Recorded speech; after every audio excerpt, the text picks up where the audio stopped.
I mean, I think I got into acting to entertain people. Like, I love that you can tell stories and make people laugh and make people cry. And like, those are my favorite things to watch. Like, if I can watch a show or a piece of theatre or film and I laugh and cry in the same thing, I'm like, yes.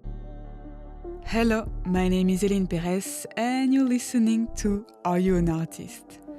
This will be your favorite episode today because Theo Cowan is speaking about acting for TV, Shakespeare's sonnets, having a Wikipedia page and a pink bank card. He also has a podcast called The Final Couplet, which I listen to every day because Theo is funny, talented and humble. I'll leave you with the artist. Theo, thank you.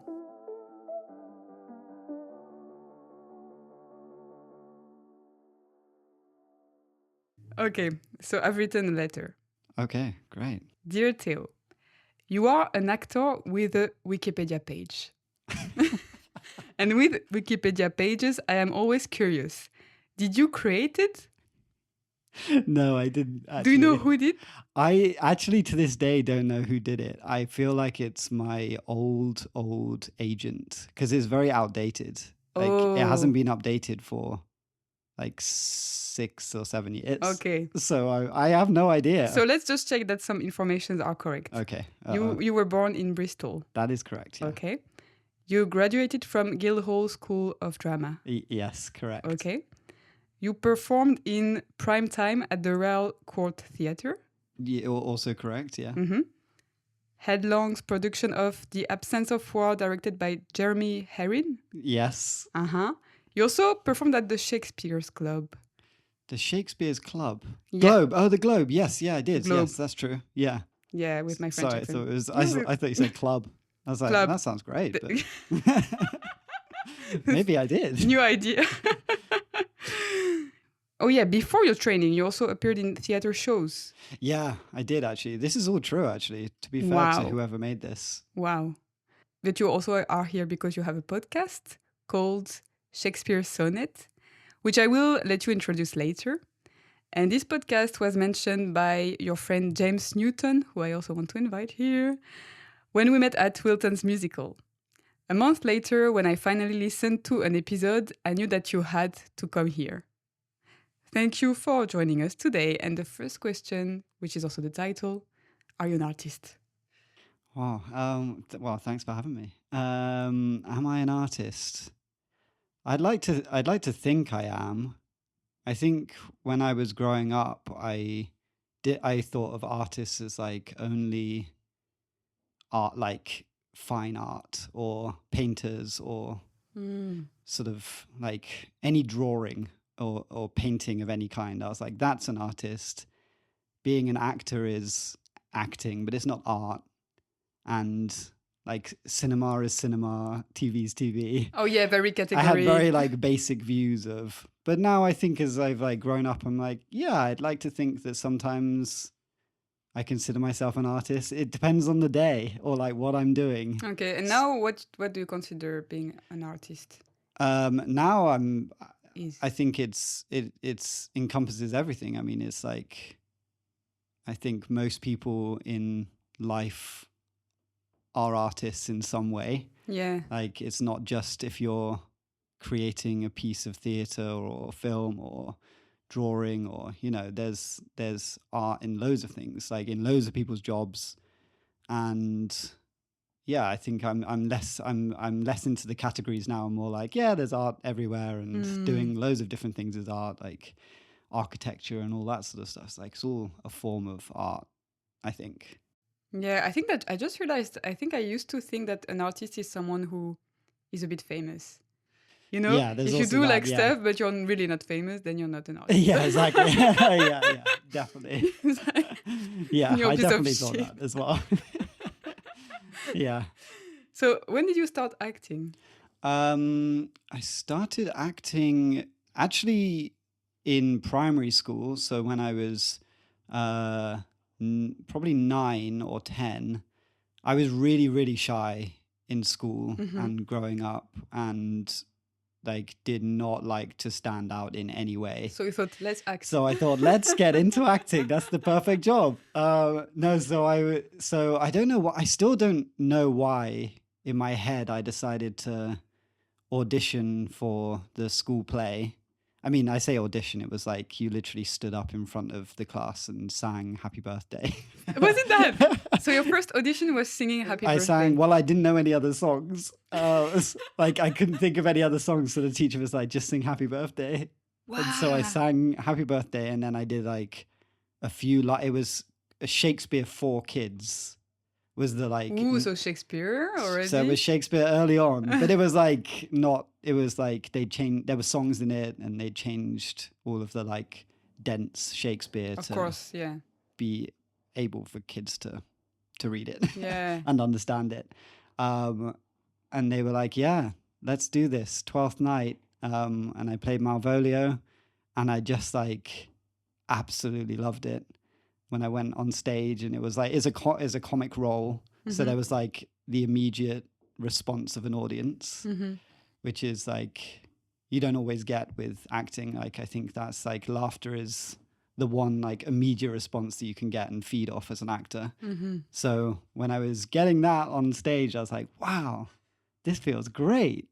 But then still when I was off stage, I was super shy. Okay. And I still am kind of. I mean, I think I'm not as shy as I used to be, but I'm different when I'm on stage or acting. I feel like that's the sort of release for me, or That's incredible. It's like you've got to be seen by all these people to be able to let go yeah, of the it's weird. shyness. Yeah. Yeah, I've heard it, like I've heard other actors talk about it as a thing of like that's a release, a way of like almost getting away from yourself, Yeah. partly, or sort of being a bigger, grander version of yourself and actually expressing yourself fully. Yeah. So you've got this feeling, and then you're like, okay, I want to do that my whole life. Yeah, and literally, like after that day, I was like, wow, acting's great. But I didn't really think about it being a career or like earning money from it. Obviously, at that age, I was just like, I love doing this and I want to do this forever. Okay. And so I just like kept doing like theatre stuff in school and getting involved in all like youth theatre and just kept going. And what was your first job, paid job? First paid job was what was it? I think it was the British TV soap Doctors. Do you know it? I think I read it in your biography. Yeah, you would have read about it in my Wikipedia probably. Yeah. It was like I was 17 and I was playing one of the doctor's sons. And so I went off to Birmingham for 4 months. And was it your first time on a proper first television? time on television, and it was like I was super stressed out about it because Doctors is like, it's very fast-paced filming as well. Like they really smash through the scenes. I know, because I work as background for movies sometimes, and usually like soap television stuff, they're just like next. I mean, so much so that like the scripts were coming the night before and you had to learn them that night, and then you were in the morning, and some of the older actors were like sticking bits of script around the TV set to remember their lines. So they'd like look down at a cupboard and it would just have their script on it to remember a line. So it was a very full-on experience. I found it really, really stressful. Yeah, it must have been super intense also, 4 months. Yeah, I think like... Because it's long days. Long days. Like I was 17, so I couldn't really... It was kind of hard to be around a lot of the other actors. Like I couldn't go to the pub or something like that after filming. Were you still in high school at that time? Yeah. Okay. Yeah, so I was in sixth form of college. And so I found it like quite isolating experience, weirdly. And I don't know how much I actually enjoyed filming it. at the time. I was like, this is what I want to do, but this is way more stressful than I thought it was going to be. Like, this isn't just acting. There's a lot more. Stress, stress, stress, Yeah, stress, yeah, stress. exactly. Bit of acting. Yeah, Stress, yeah. stress, stress. Yeah, exactly. Yeah, sometimes I was like, sometimes people dig up old scenes of me, like friends find old scenes of me in Doctors and like send them to me as a joke, and I'm like, I can't even look at these. They're horrible to watch. Wow. Yeah. But I was also they'd made me really tanned for some reason. There was like a big character arc that I went on holiday loads.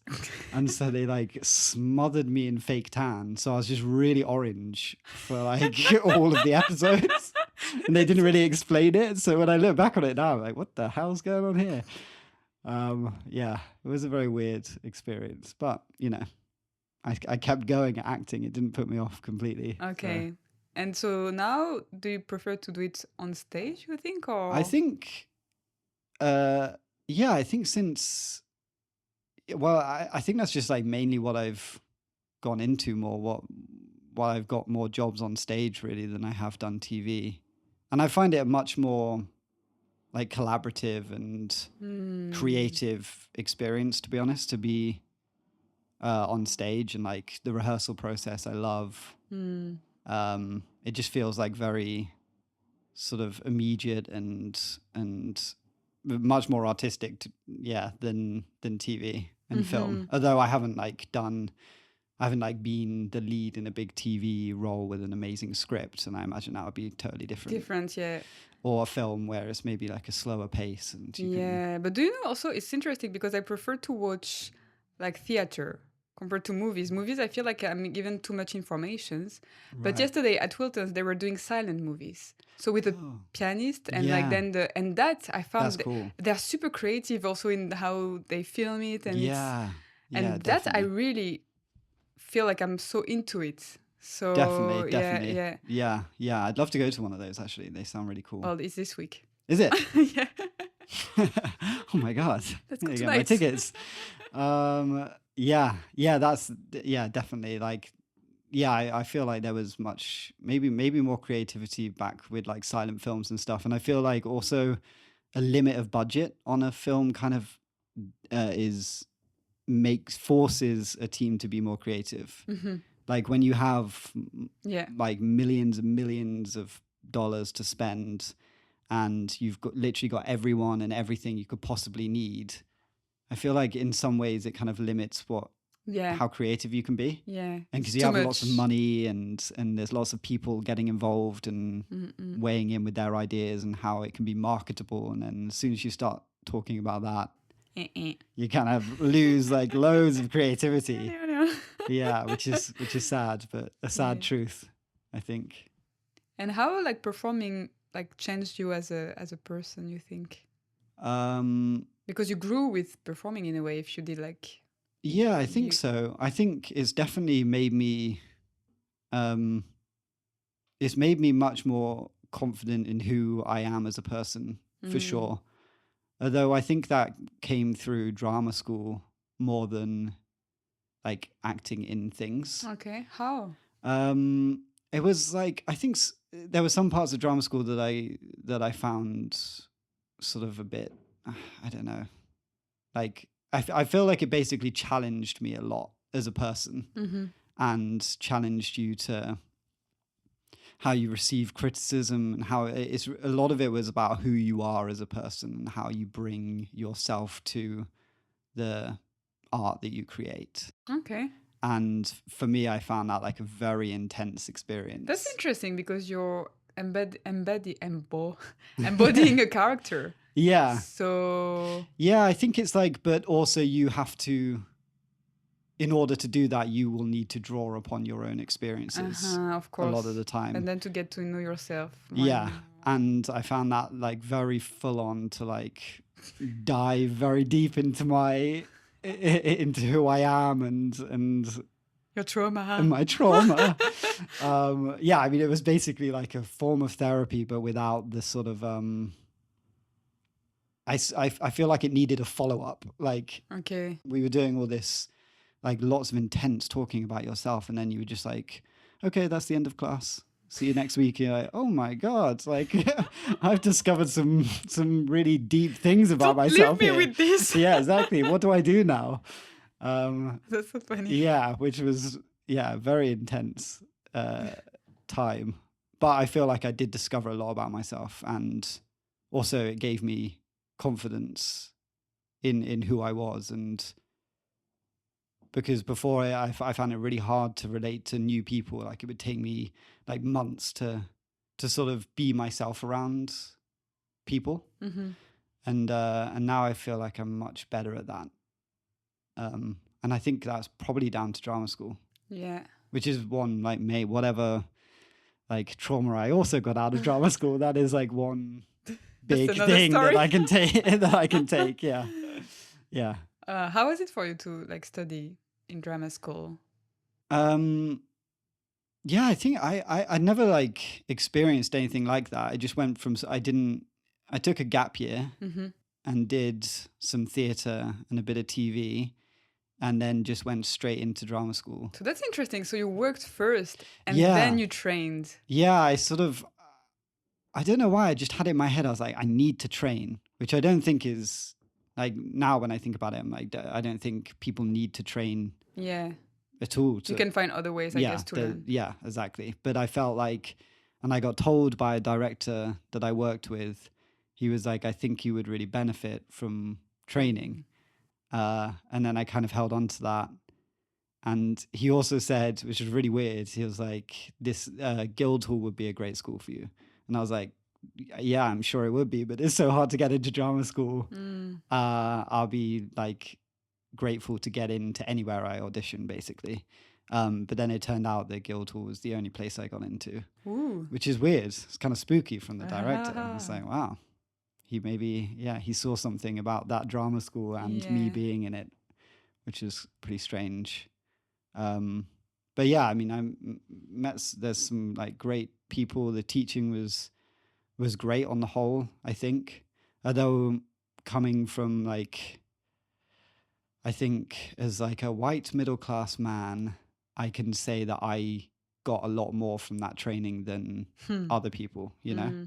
Because I think back then in like, even like how the industry has changed in 10 years is quite amazing. And actually when I think about everything that went on in drama school, it was very much tailored for a white middle class man. And now I think hopefully it's moving in a direction that includes everyone, you know? So, but at the time I was like, this is great. I mean, this is really challenging. But then speaking to other people since after graduating, it's not been the same experience. They haven't got the same thing out of it. And so Shakespeare. And so Shakespeare. And then, we did a lot of Shakespeare stuff at drama school. Like we had a teacher called Patsy, who was like, she's like this world-renowned Shakespeare coach and is very prolific in that world. And I sort of liked doing Shakespeare, kind of, but I also hated loads of the productions that I went to see because I didn't get them. I was like, I don't know what the hell's going on. And everyone's like using these weird Shakespeare voices. Like they're delivering the lines in a weird way doesn't seem like someone's talking. Oh, because it's kind of so old and precious. Yeah, exactly. Yeah. So I found like going to watch Shakespeare. I am going into Shakespeare. Yeah, exactly. I'm doing my Shakespeare voice now. And it was like, oh God, I don't really get that. So funny. I don't know why they do it, but they still do it now. Like you watch so many Shakespeare productions and there's people that are doing that voice and you're like, what? Why are you doing that? Why? Stop. Please stop. Yeah. So I guess like the language is heightened, so it needs to be I don't think you can like say it just really like casually and off the cuff, but there's a middle ground, I think, to how it should be spoken. Or basically if you can help people understand it, then that's great. Because I just go to watch Shakespeare, and most of the time I'm like, I don't know what's going on. Yeah. Or what's happening in this scene, or any of the emotions, and so, yeah, I wasn't like a massive fan of Shakespeare, to be honest. I just found it really hard to get to grips with, and I found that kind of interesting. Like English, I told you, like not being my first Yeah, language. exactly. I started to read. I was like, I'm gonna read Shakespeare, and then I started. And I'm like, I'm not gonna read Shakespeare. Yeah, exactly. Like it's hard enough having English as your first language and understanding Shakespeare. Like, yeah, I can't imagine how hard that is. Yeah, but I think I just like had a need to understand it more, and also like who Shakespeare was a bit more as well. He's kind of a really fascinating character the more I've looked into it. And I didn't really know anything about the sonnets. Like, we'd done a bit of work on them, but there's like 150 something sonnets, and they're really... How many did you do in your podcast? So far I've done 62 of them. And I'm hoping to get through them all. Wow. Yeah, but it's been a big exploration for me. Yeah. Like I'm going into them without having any knowledge of them. So every week I'm looking at them and going, what does that mean? What does he mean by that? What's he saying here? Do I like it? Like, do I like how he's written that? Because I feel like we're always like bowing down to Shakespeare and saying how amazing he is. Yeah, and there is no... And sometimes like... allowance to have an opinion on it. Yeah, exactly. Sometimes I read a sonnet and I'm like, I don't like that. I think that's pretty bad. But I feel like a lot of people won't let you say that about Shakespeare. So yeah, I'm sorry if there's someone listening. I'm sorry if Shakespeare's listening. Sorry, Shakespeare. Sorry, Shakespeare. But we all have our flaws. Exactly. You know, he can't have written like everything he wrote. Of course, can't be a masterpiece, right? Yeah. So yeah, that is my relationship with Shakespeare. I'm finding it really fun and enjoyable to look at his sonnets and learn more about him. And I feel like in school, I don't know. And did you learn like anything Shakespearean in school? I mean, no, because I was in France, so it was more like French authors. Right. Okay. But of course, like Shakespeare is maybe the most famous name. Yeah. So I think we mentioned more like the stories, of course, like like Romeo and Juliet and some of the stuff. But yeah. Yeah, because I feel like in school in England, well, in my school anyway, it was like not taught very well. Like I can't really remember the lessons that well, but there wasn't really any talk of him, who he was, like why he wrote these pieces.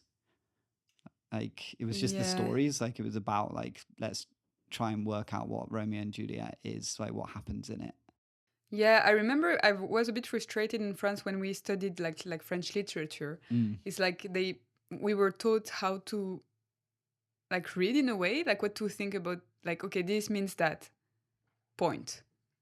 And I was like, point,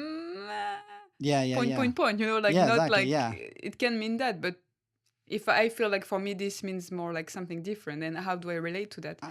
Never we were taught about how to kind of, I don't know, experience it with what we are like living and everything. It's just for sure. Very academic. And absolutely, super... Yeah, and there's so many theories about what every Shakespeare line means. It's like, it's like, well, it could mean this because this word at that time meant blah, blah, blah, and he could be referring to his ex-wife from, you're like, I don't know. Maybe it just means what we think it means, whatever we think it means. Yeah. There doesn't need to be all these other meanings that are like innuendos or, so that kind of annoys me when I read, like, I try not to read what other people say about the sonnets because then I just get bogged down with, what's the actual meaning? Like, I just want to say what my interpretation is. And I really like it. Did you have some feedbacks about the podcast? Some what, sorry? Feedbacks, like people telling you. Yeah, I've had some, some like random people, like people from other countries that I just totally did not expect to. Wow. Like, again, there was a guy from Brazil who got in touch to say that he plays the podcast to the kids that he teaches, as like a way of like understanding them and like English and That like is so good. yeah, and I was like, that's amazing. Like I you're an totally, English like, teacher in yeah, Brazil. like, totally did not think that would happen.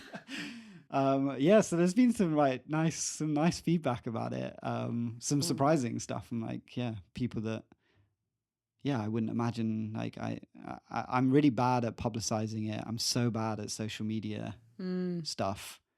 And I don't have like a producer of a podcast. Like, you know, I don't have someone that can do it all for me. You have or you don't? No, I don't. Yeah, you don't. So yeah. it's Yeah, like expensive.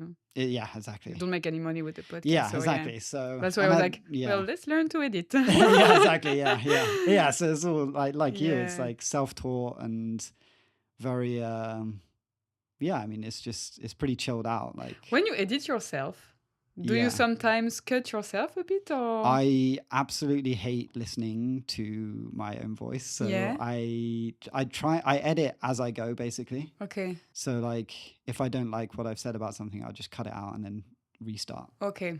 But it's pretty, I don't do that much. I sort of just let myself talk for a while and then hope that 20 minutes goes by and then I'm done. Yeah. Yeah. And how is listening to your voice now after all these episodes? Is it a bit easier, or? It's a little bit easier. I don't know why. It's like watching myself as well. I just hate it. Yeah. Like I hate seeing myself in things. I hate hearing my own voice. I find it more like in conversations with other people. Like I've had a few guests, like 3 guests on the podcast that have come every now and again. And I'm always like, oh my God, my voice compared to them just sounds like horrible. Like some people like come and they've got like really like low gravelly voices. Yeah. Oh my God, my voice like sounds like little kids compared to That is so funny. I have a bit the same feeling. Really? Yeah. Especially because I'm learning to sing, and for me it's a big trauma because I was not singing well when I wanted to when I was young. Right. So I really cut myself from it, I was like, no, don't sing. And then I realized that I like to sing.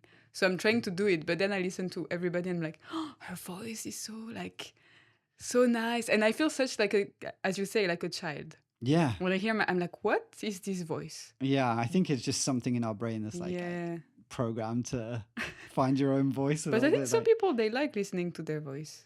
Do they? I think Maybe so. they do. I mean, there must be people that do, yeah. But I can't imagine that. That'd be amazing. I'd love to like listen to my podcast and it be would like, be a bit this sounds dangerous amazing. though. Yeah, I know, exactly. You start to talk to yourself and to love yourself a bit too much. Exactly. Record podcast just for yourself. Yeah, no, I'd love that. I'd love to. Maybe it's like you can learn to love your own voice, or like the sound, and like learn to watch yourself and appreciate you being good at something. But I think that takes time, and I'm very like a self-deprecating person. I think I'm very hard on myself. Yeah. So I think that's really hard to. Do you think it makes you better though, in your work? And I think it can sometimes make you better and drive you, and then I think sometimes it can make me think, oh, well, what's the point? Like what's the point in doing that? It's never gonna like. I had that thought with the podcast. I was like, what's the point in doing next week's episode if there aren't 50,000 people listening? And then I was like, well, you're doing this. Who are you doing this for? I am mainly doing it just for myself because I really enjoy doing it. Do you know how many people are listening roughly to each episode? I don't really look at like the figures that much because I feel like that would stress me out a little bit, or probably just make me go, well, what's the point? But do you have roughly an idea? But I think it's like 50 people every episode, which is already something because I mean, as I told you, this podcast is around like 20 people usually, like when an episode goes out, and I'm like, 20 people took the time with everything that's like they can access to listen to this. Yeah. Absolutely. I think, it's amazing to have like one person giving up their time to listen to. And I'm wondering if one day I do something that's like got like so many people that I lose that sense of, like the people who have like millions of people watching their videos or whatever. don't you, maybe you lose it and then you're like, it's not enough, or like, Yeah, I because you think don't so. realize that it's a million people Yeah, taking the exactly. time to like, And then it becomes kind of, again, it becomes like that's how you earn your money. That's, it's a commercial thing. Like advertising in podcasts is like a whole, that's how loads of people earn a lot of money through that. yeah. And then they have their like Patreons and all of Yeah. those. It's a real, like, it can be like a real money making industry. But yeah, I definitely didn't get into it to like make my millions. I don't think the Shakespeare sonnets are popular enough to have 1 million people listening. And when you perform in theater, like, do you like when it's big ones, or do you prefer like more intimate, or do you need both, like a balance? I think about like, I think if the play is great, I mean, it is pretty amazing performing in a big theater with, like 1,000 people watching. Like that's a pretty amazing experience, like terrifying. But yeah, it's also like, it feels very different. Like it feels, because you also have to deliver a bigger performance because it has to reach 1,000 people. So you have to find like a different type of truth of the line or something. Okay, how do you do that? Do you project more? Yeah, or so it's like projection, and obviously you have to just acknowledge that this isn't completely naturalistic. Like I'm not just speaking to even if in the scene I'm speaking to someone in my living room, it's not going to reach the back of the theater if I am literally just speaking to them as if I'm in my living room. So there has to be like a projection, and even in the way that you stand and move, there has to be a slight exaggeration, I think, for it to read. Otherwise, I think an audience can just switch off, because it's like, well, that performance seems like it's just for them, so like just for the actor, rather than for us as an audience. So I feel like that's quite hard to get that balance, because then you can look like you're doing things really over the top, doing massive gestures.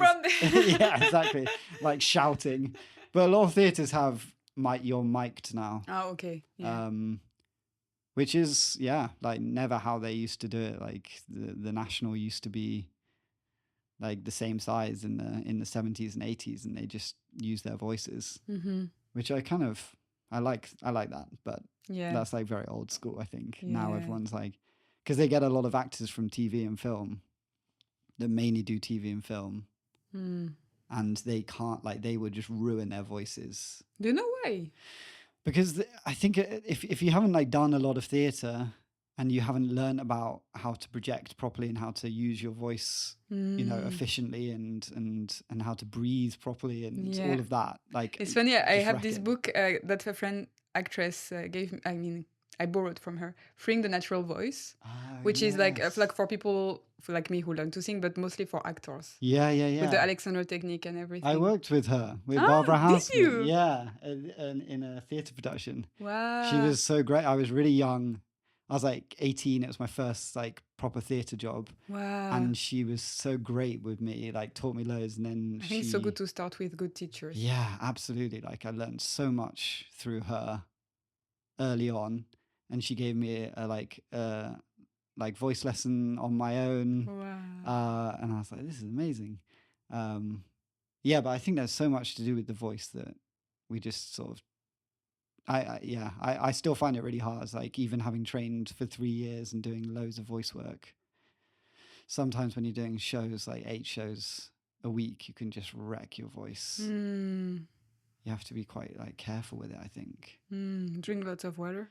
Lots of water. Lots of like, there's like steam things. Have you seen those? Like, they're like a bowl. And then they've got they kind of look like a bong.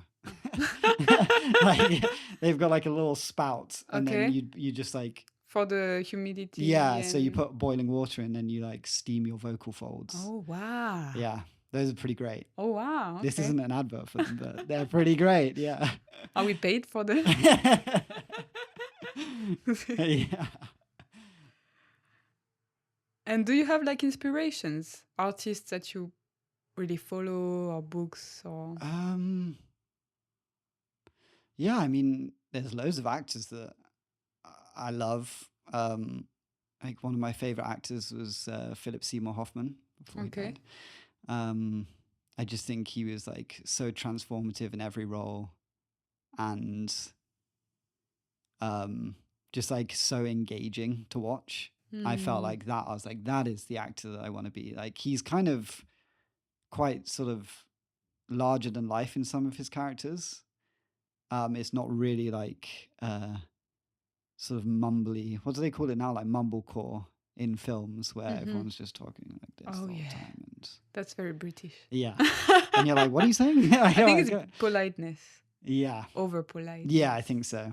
Yeah, and it's like, but you almost like can't hear them. Yeah. I read something the other day that like 60% of like younger audiences now watch TV with subtitles on because they can't hear what the actors are saying, which is crazy. Yeah, it's like yeah,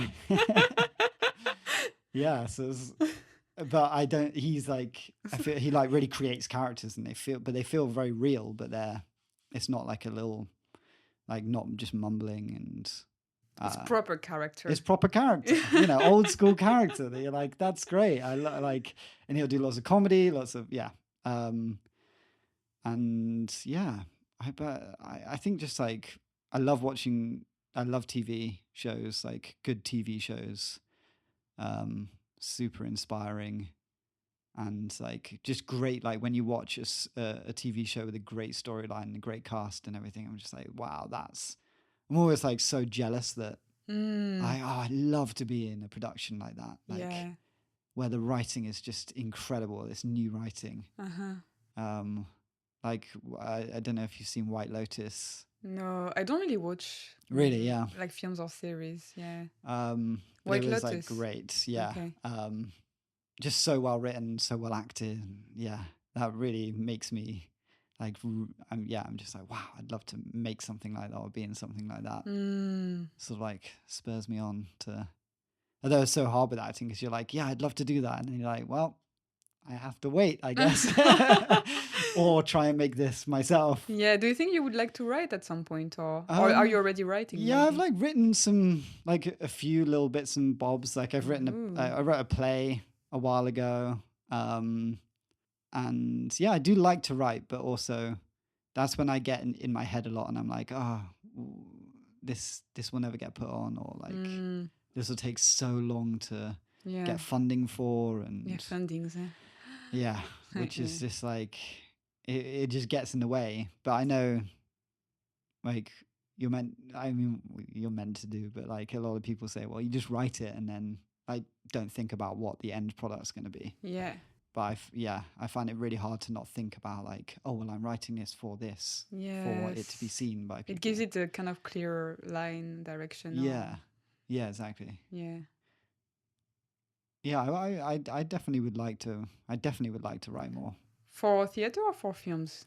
I feel like I'd like to write a film, but TV is just, I feel like that is a crazy world. And stress. So back to stressful. The 17 years old experience. Exactly. Like, I don't know if I could do that, but I'd love to, theatre and film. And I do enjoy writing. I'd love to write a one-man show as well.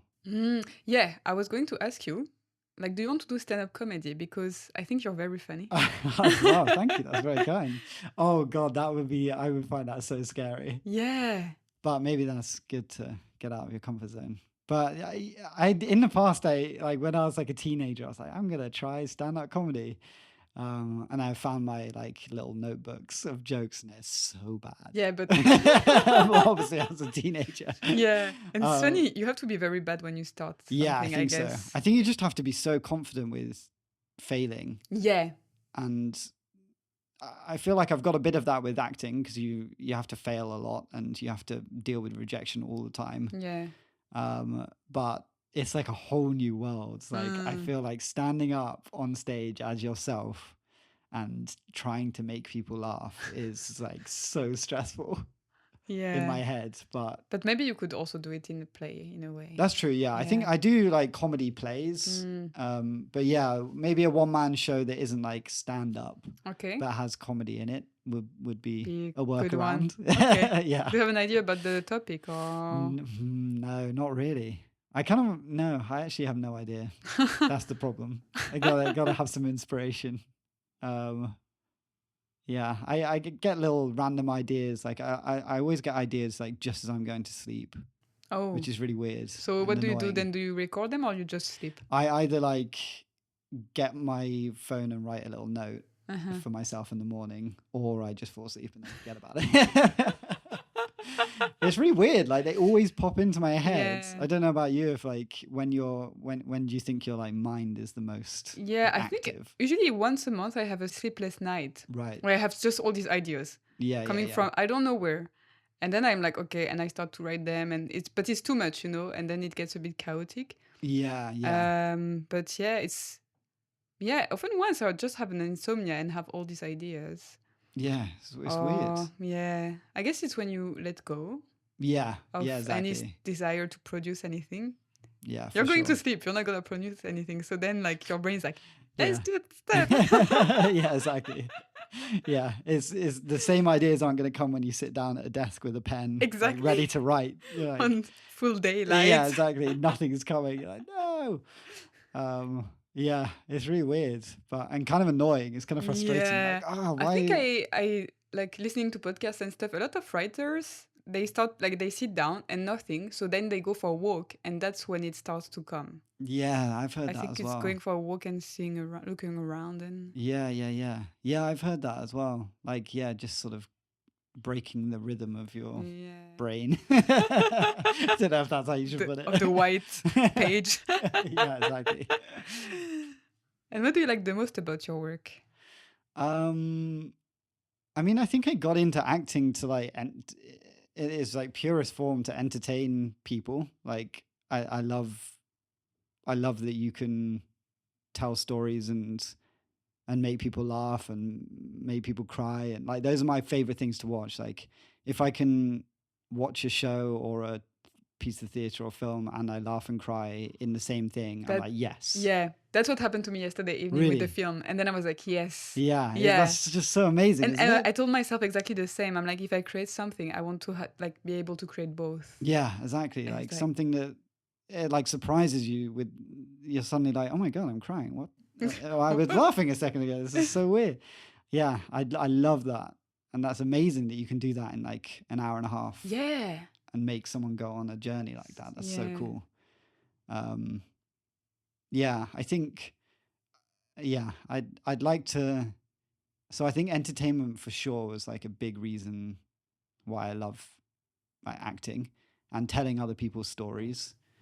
I feel like at drama school everyone was like, I want to do this to change the world, and I want to do this to like be like political and make statements, and you're like, Ooh, I that don't- statement is a bit.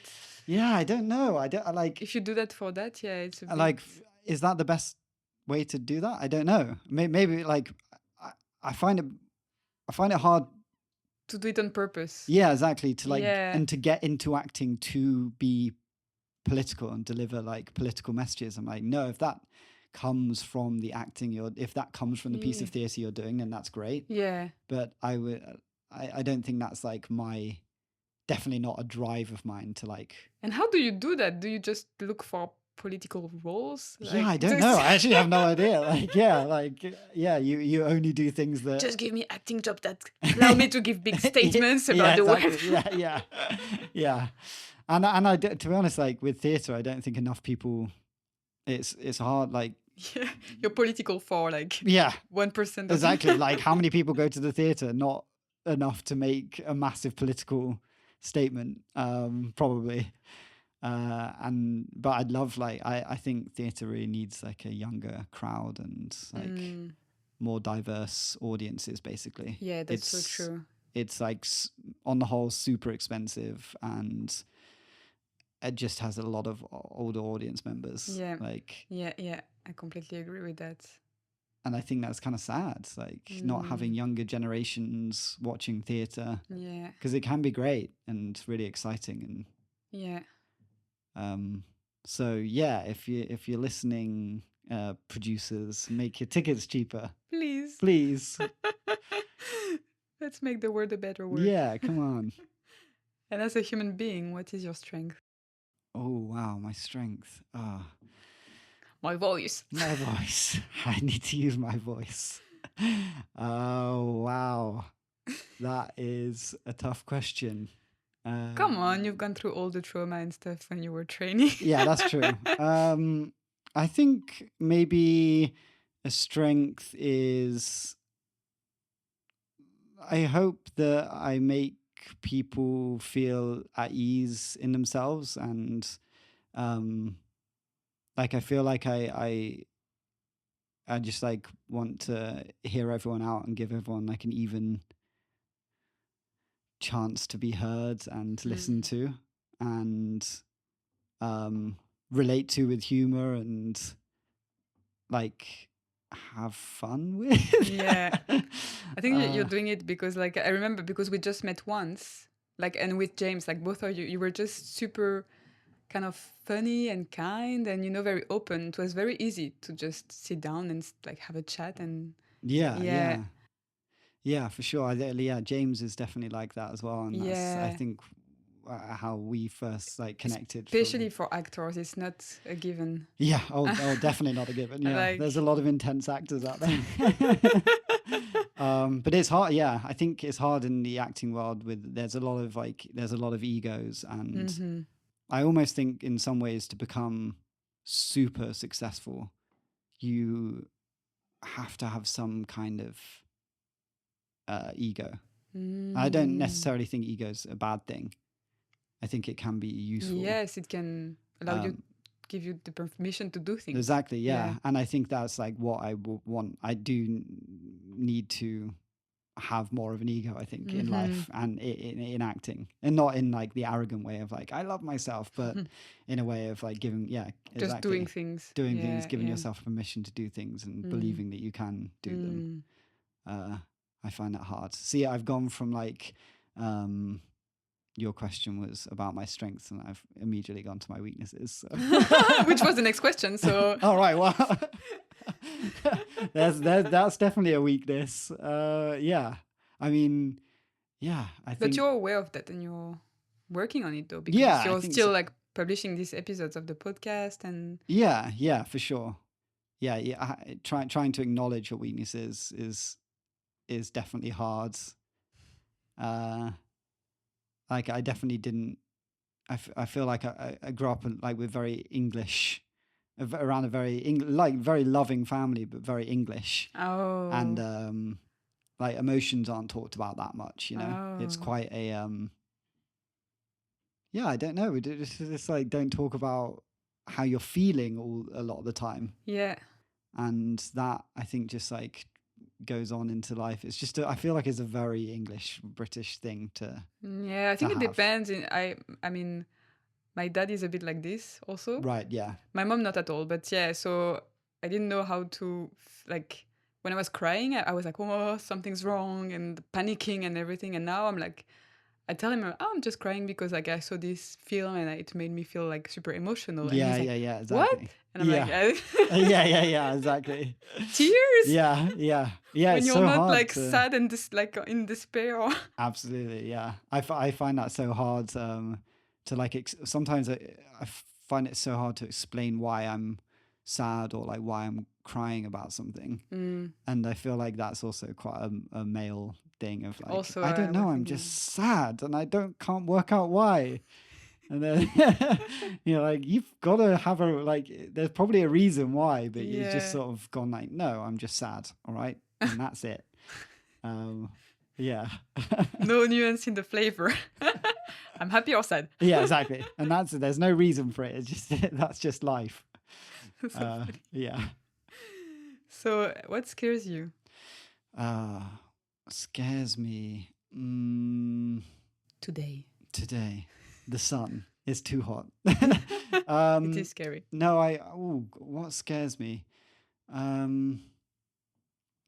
Oh, I'm really scared. Like, obviously, this is such a classic one, but I like confrontation really Uh, scares me. Like, I hate confrontation. I hate seeing it. I hate the like potential of having any conflict. I just find that really like, Where do you see it the most? At your work or? um, I don't know. Like, it doesn't crop up in my life that much because it's probably because I avoid it as much as I can. Like, even if I like, even I hate watching it even between other people. Like, Yeah. I hate like seeing it, being in any way around it. Um, yeah, This is one of the reasons I don't watch movies that much, is violence right. and that And feeling it's of commented in so many movies. Now. yeah. It's So I'm like, like, well, okay. yeah, yeah, yeah, yeah. So I find definitely conflict and spiders. Spiders. Yeah, Okay. spiders scare me.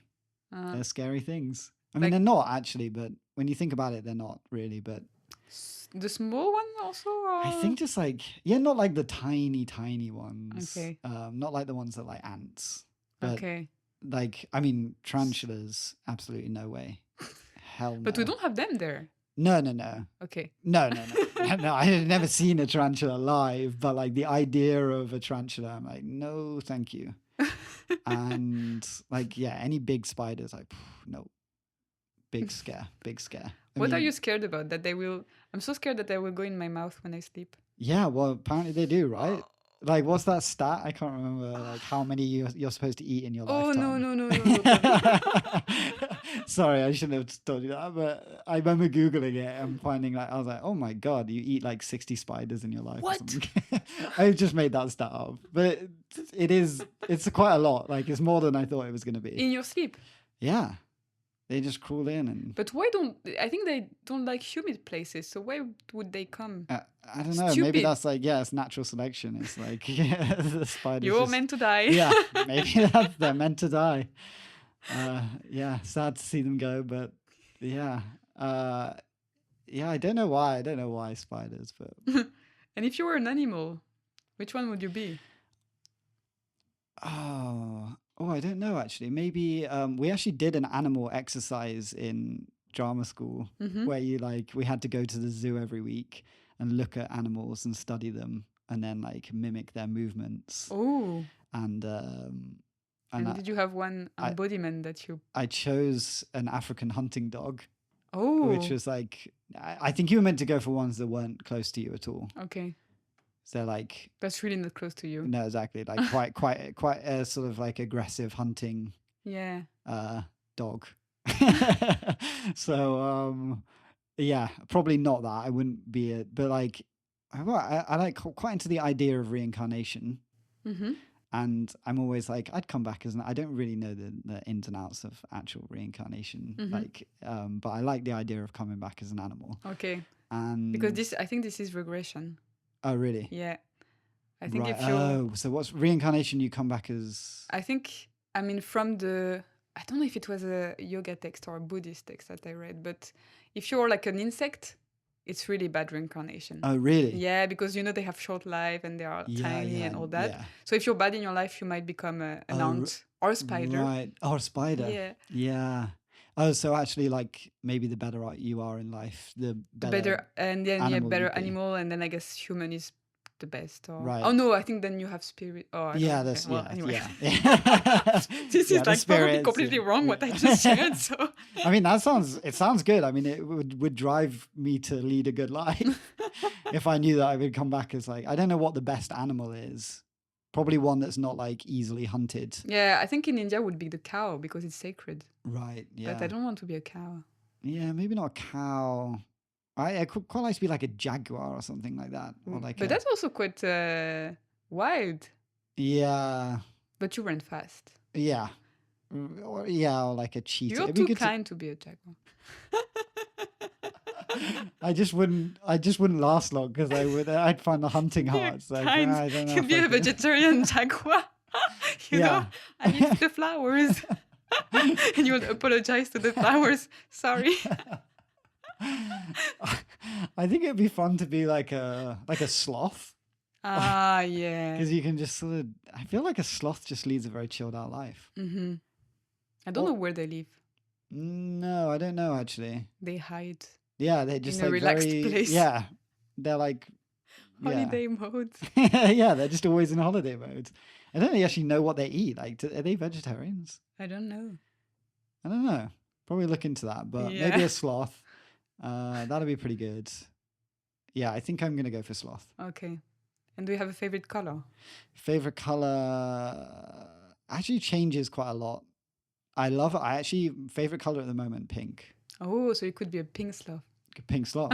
Yeah, dye my hair. What kind of pink? Like a Barbie pink or? No, quite like more sort of a pastel pink. Ooh, Yeah. yeah, I like this one Yeah, too. yeah. Like baby pink. Yeah, exactly. Yeah. Yeah. That's my color at the moment. Wow. But it might change. Okay. How often does it change? I don't know, like every I just don't know Every how I'm season. feeling every season. Yeah, I don't know. I guess I've had pink for like a couple of years. I'm like, I love pink. Okay. Like especially when it's That's like good. just as an accent. Like I wouldn't wear all pink, but like Just I a don't know. little, yeah. Yeah. Like my bank card is pink, and Is that's it? like really makes my life I've never seen excited. in my whole life. How did you do that? Yeah. Well, I work part-time for Monzo Bank, Ooh. and we got to choose a color for our Ooh, cards. that's and I what we need chose to pink. all do. Work Yeah, for Monzo exactly. Bank. Yeah, exactly.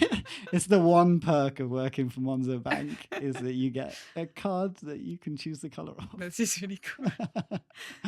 And what makes you happy?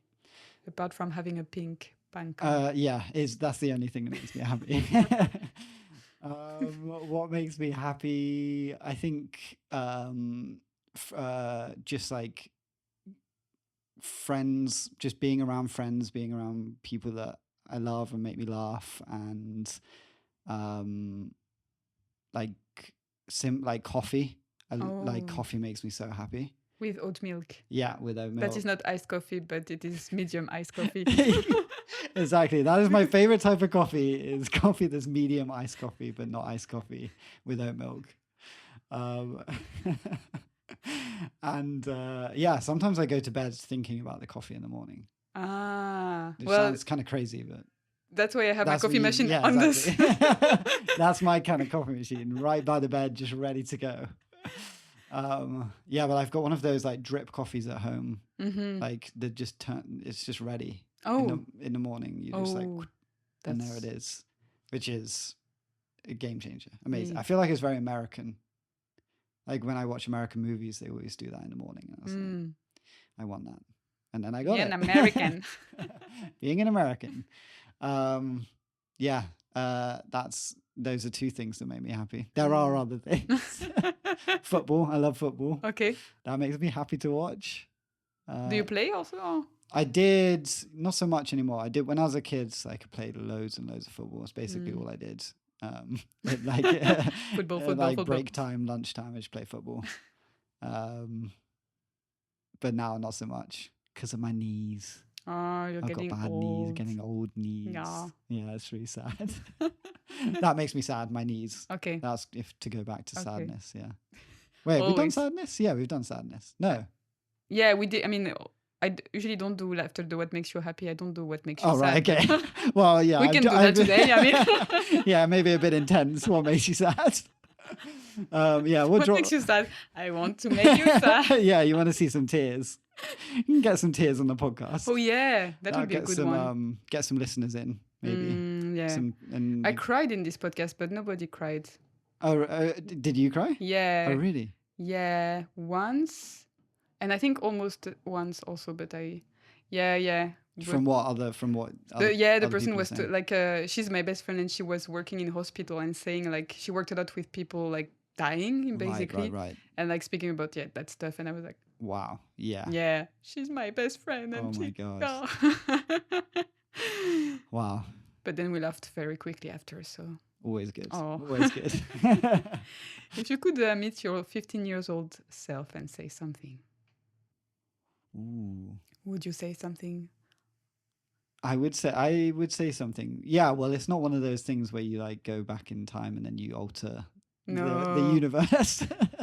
Yeah, if I could say You something, could. I would say, I'd say I'd tell myself to definitely to believe in myself more and like trust that you're good enough Mm-hmm. and you don't need to like worry so much about everything. I was like just would worry all the time about everything. So I think definitely like don't worry so much. And also you're funny and you should like use humor more. And I feel like when I was 15 I was just so shy and I had quite low self-esteem, so Okay. I feel like Were you funny but in your head? yeah, maybe, or like to myself. I really made myself laugh for sure. That's good. Yeah, maybe. Yeah, I think those would be the good things to say. Yeah. And do you have any last recommendation of a book or a film or? Can I say a TV show? Yes, you I'm can. rewatching at the moment. I'm rewatching the TV show Freaks and Geeks, Okay. which was I like the name. yeah, great name. From is it like early 2000s maybe? And it's Judd Apatow and Paul Feig are the creators, and they're like a great comedy, like have created some of the greatest comedies, I think. And it's a great series. Like it's about school, it's about high school, and about the freaks and geeks in high school. And I can really relate to the geeks a lot. And For me, the freaks. and it's just really funny, but also again, it's like you're laughing and you're crying in some episodes, and I think it just really resonates. Well done. Yeah. Yeah, well done, Nam. Any projects for the future? I'm still doing my podcast, the Final Couplet podcast that you can find on Spotify. Well done. I plugged it. Yeah, I'm still doing that, and I'm helping. Well, I'm acting in a film next month. Okay. On like a low budget feature film called Worry Time. That's going to be cool, hopefully. Do you know when it will be out? I don't know yet. Probably not for a long time. But, okay, so stay tuned. Yeah, stay tuned. Follow the Wikipedia page. Yeah, and also if someone wants to update my Wikipedia page, please go ahead. You can make stuff up on that. I need to also ask you a question because when I Googled your name, let me find where I found. Yeah, you have an alter ego who is also named Theo Cowan, and who is in a picture in the National Gallery, but he died in 1991. Oh, is this the publicist? Is he like a publicist or something? No. I don't know, maybe. Oh, I don't know. You don't know? It's not related? No, I don't. Okay. Not that I know of. So I just want to give a bit of mystery. Wow, okay. Well, I'm going to look that up. Well, thank you so much for coming on that Thanks for having me. Warm London day. It's been great. Thank you. If you enjoy this podcast, please give it a 5 stars on your favorite platform. It really supports me, and then I can interview all the artists of the world until I die. Merci!